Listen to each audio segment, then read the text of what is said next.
The narrow streets are filled with music, laughter, and fragrances. Today is a day of celebration, a wedding. The tables are laden with bread, fruits, and wine. Guests greet each other, children run through the courtyard, and the joy is contagious. But in the midst of so much happiness, a silent problem arises, threatening to turn the celebration into shame. The wine has run out. The worried gaze of the master of the banquet sweeps across the tables. The bride and groom don't know it yet, but in just a few minutes, everyone will notice. The joyful music may fall silent, and the feast, which should be remembered for years, might become a reason for mockery. Can you imagine the tension of that moment? Being at a party where everything seems perfect, but suddenly your heart tightens. Now what? What are we going to do?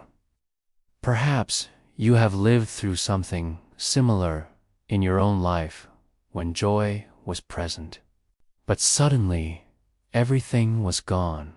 Hope, strength, or even faith. It is at this exact moment of crisis that Mary, the mother of Jesus, approaches him. She does not ask for a specific miracle, nor demand details. She simply trusts. They have no more wine.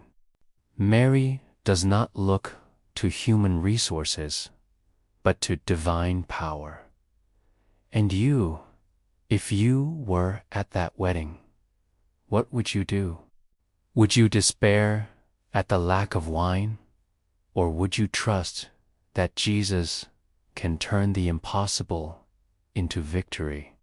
Stay with me until the end of this video, because today you will discover that the same Christ who turned water into wine at Cana is still transforming lives, marriages, and hearts. It became the stage for the first miracle of Jesus, a sign that would reveal his glory and awaken the faith of his disciples. Until then, many followed him for his words, but now something extraordinary was about to happen in the Gospel of John. This moment is recorded as the beginning of Christ's signs. It was not a show, nor an act to draw attention to himself. On the contrary, it was a quiet gesture within an ordinary celebration, where human need met divine response. And perhaps this is the greatest invitation of this story to recognize that Jesus works in everyday life. He does not need palaces, crowds, or temples to reveal his power. All it takes is a simple wedding, an urgent need, and hearts willing to obey. Have you ever thought about how many times your life has been like that feast in Cana? Everything seemed fine, but suddenly something essential was missing: joy, peace, hope. Today, this story is not only about water turned into wine. It was a special day in Cana of Galilee. The festive atmosphere filled the entire village. Guests arrived in simple clothing, but with hearts full of joy. That wedding represented more than the union of two people.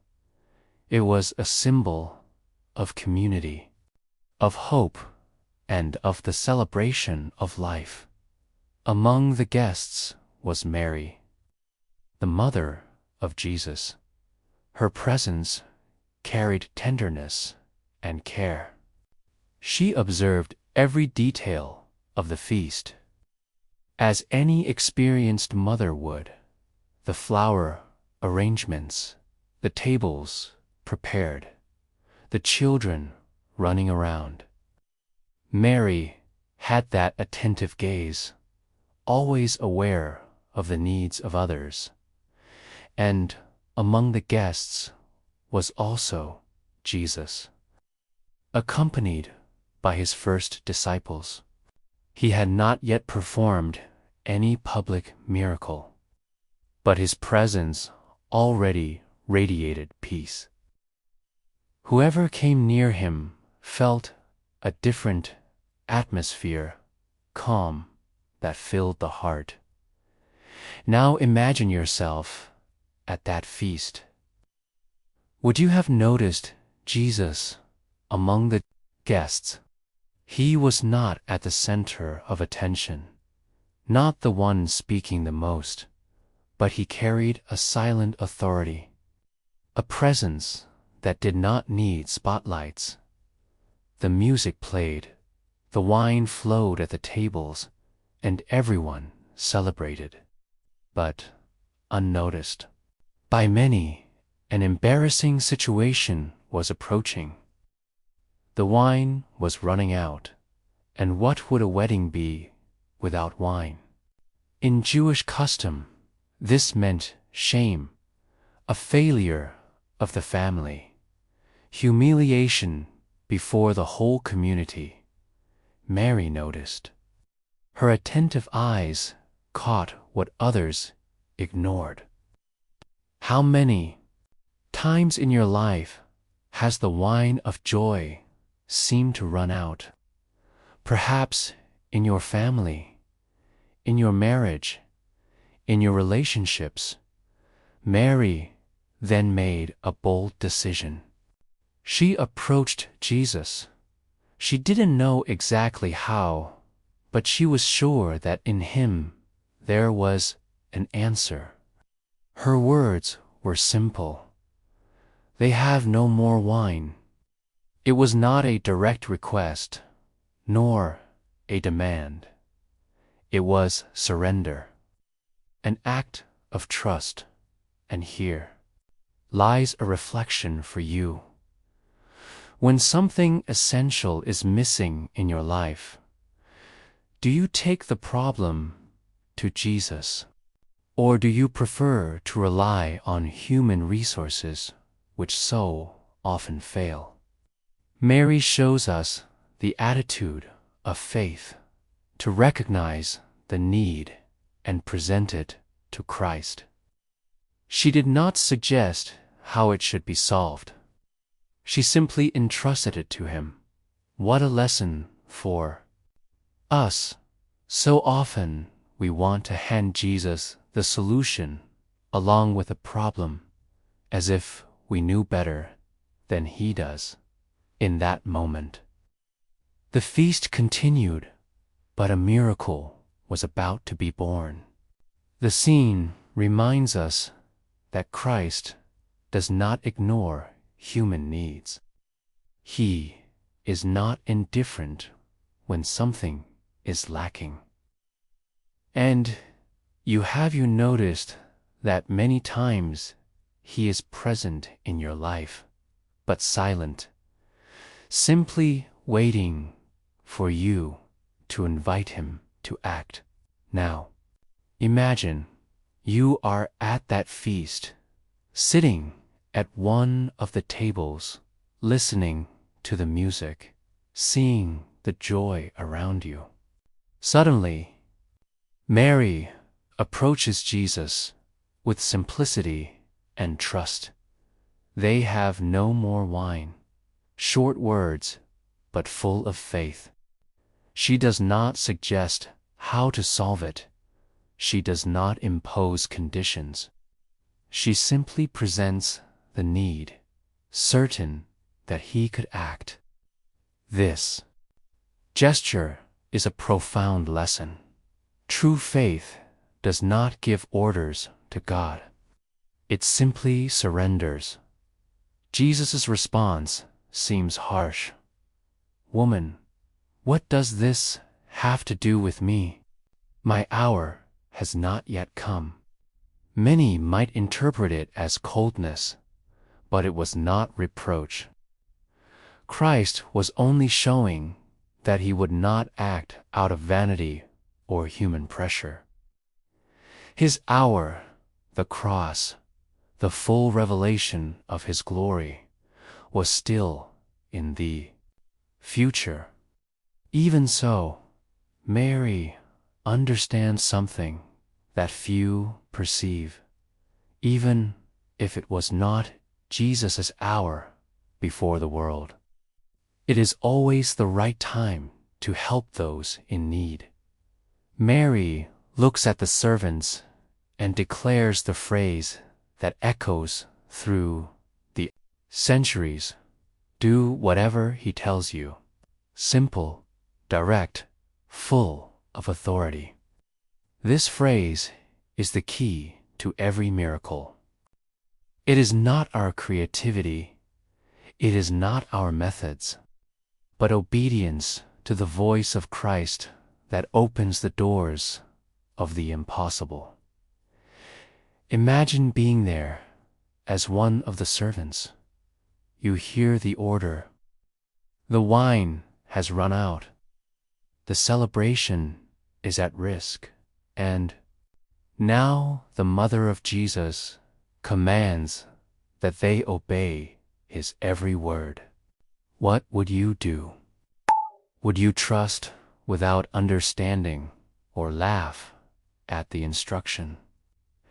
How many times in our own lives are we called to obey without seeing logic, only by faith? Jesus does not preach a sermon. He does not raise his voice. He simply gives clear instructions. Sometimes our greatest struggle is not against giants, but against the simplicity of obedience. We want something grand, but God asks only for trust in the details. Do whatever he tells you. What an extraordinary invitation. This phrase was not only for the servants at Cana, but for each of us today. When Christ speaks, our response must be simple: obey. And here is a call for you who are listening. Is there something Jesus has already asked of you in his word, but you still resist doing it? Perhaps it is to forgive someone, to abandon a habit, to trust in his provision. The miracle only happens after obedience. Mary steps away with confidence. She does not insist. She does not argue further. For her, the matter is settled. That is what trust is: to present the need, place it in Christ's hands, and wait. What a powerful lesson! How many times do we present our worries to Jesus, but then try to solve them with our own hands, without waiting on him? The servants now wait. There is expectation in the air. They do not know what will come, but something in his words and his gaze inspires trust. After all, he was not just any guest that Mary would single out.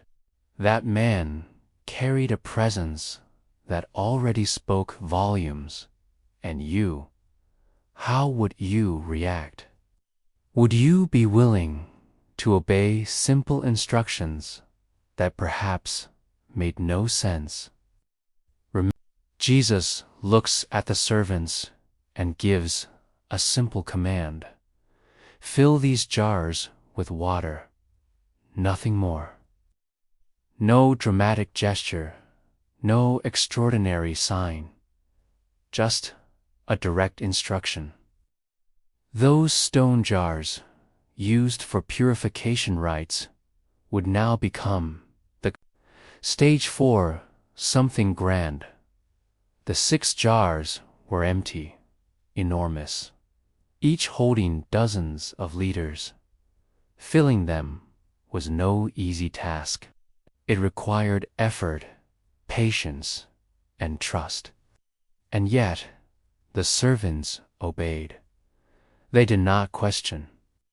They did not say, "But the problem isn't the lack of water, it's the lack of wine." They simply did it. This silent obedience reveals much about practical faith. How many times does God ask us to do things that seem to make no sense? To pray when we are tired, to forgive when we have been hurt, to wait when we want to run. The miracle begins precisely there, when we obey, even without understanding. The servants fill the jars to the brim. They don't leave them half full. They do not know what will happen, but they fulfill the command completely. This is another powerful principle. God's blessing comes in proportion to surrender. If they had filled only a little, they would have received only a little. But by filling to the maximum, they open the way for abundance. And you, how do you fill your jars? Do you obey Christ with all your heart, or only partially? Do you do it as far as you can, or do you give everything without holding back? Perhaps this is the very point that limits many miracles. We obey only halfway. The scene is simple, yet full of lessons. Those stone jars represented external rites, human attempts at purification. But Jesus was about to show that only He can transform the ordinary into the extraordinary. Now, imagine yourself there, holding a bucket, pouring water into the jar. You don't understand why you are doing it. People pass by and look curiously. But Mary had said, "Do whatever He tells you." That phrase echoes within you. So you continue. You fill until it overflows. How many of us need this same kind of obedience? Christ says, trust, pray, wait, obey, and even when it makes no sense, the call is to remain faithful. The miracle comes after obedience, never before. When all the jars are filled, the scene looks the same. The water is still water. Nothing has changed to human eyes. But something is already moving in the unseen. God's power is never a performance for the crowd. He works in silence, deep within the heart, without spectacle. Here lies a great reflection. Perhaps your life still looks the same. You have prayed, you have obeyed, you have surrendered. But it seems that nothing has changed. Don't be deceived. In the silence, God is already transforming. The miracle has not yet been revealed, but it is already underway. The servants, tired, wait for the next command. There is no heavenly music, no show, only trust. How many times do you feel the same. You obeyed, you did everything right, but still see no result. Do not be discouraged. God's process is often invisible before it becomes undeniable. Then Jesus speaks again. The servants obey. They carry a cup drawn from the jars, filled with water. Their hearts race. Will they be shamed before the master of the banquet? Jesus' command was clear, but their faith was still being tested with every step. Imagine being in their place. You carry a cup that, to human eyes, contains only water.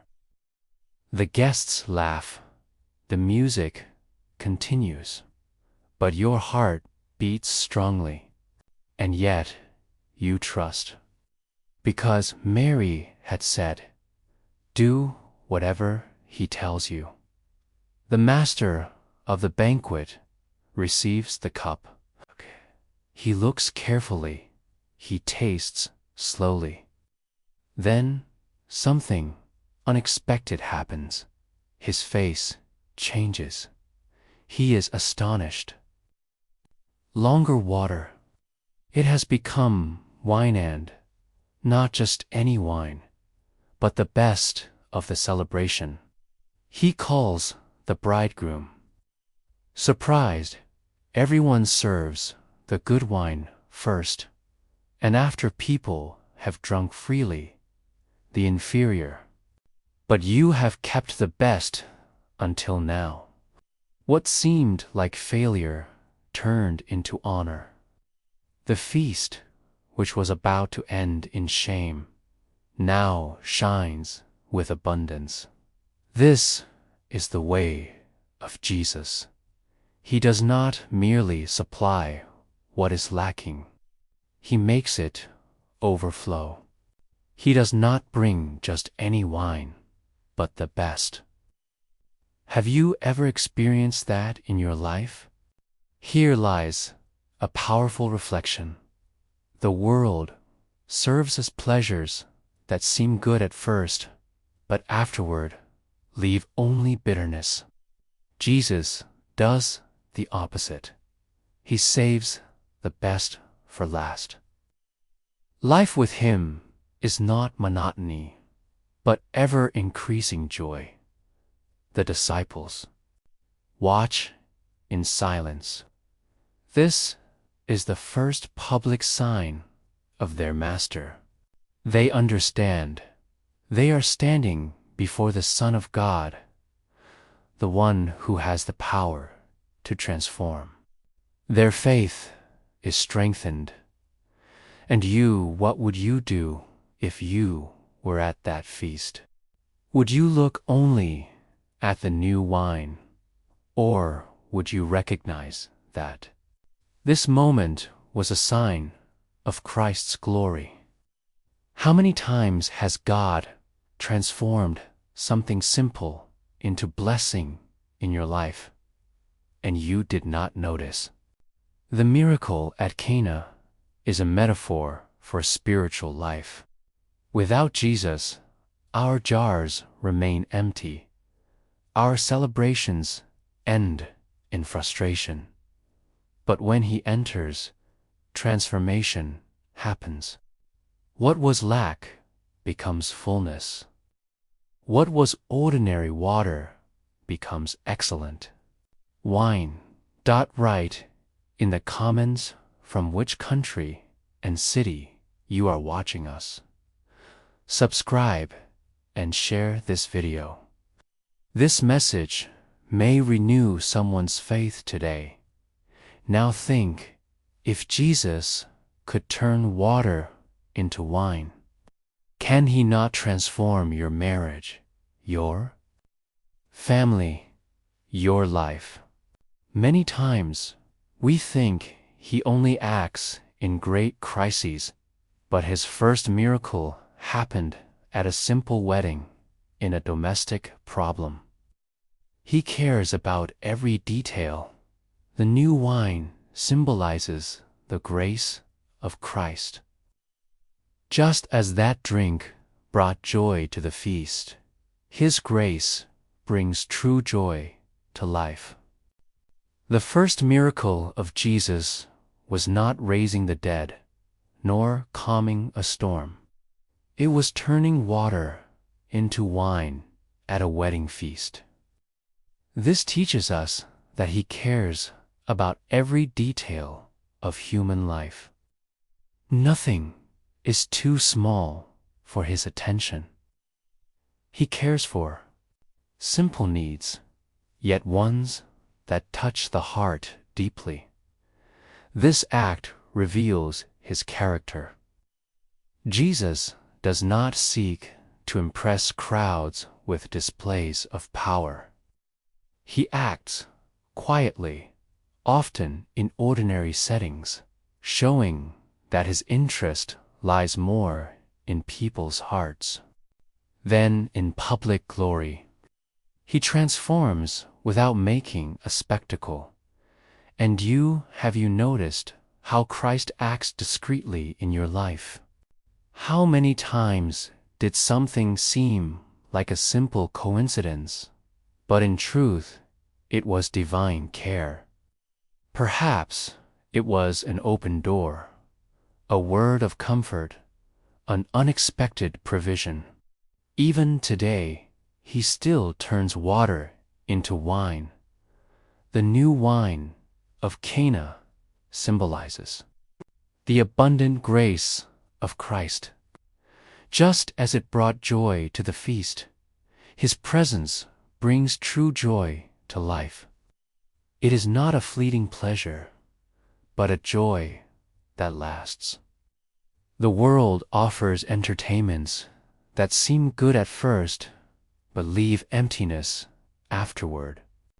Jesus, however, saves the best for last.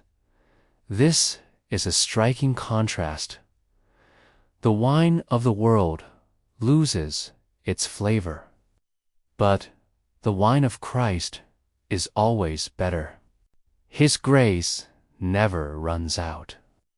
The more we know Him, the sweeter the experience becomes. Have you tasted this new wine? Have you allowed Christ to renew your life completely? The disciples were deeply marked by this miracle. John records that they believed in Jesus, not only because they saw water turn into wine, but because they understood the sign. He was the promised Messiah. Every detail pointed to a greater reality, the Lamb of God who transforms the human heart. And here is a question for you. What needs to be transformed in your life today?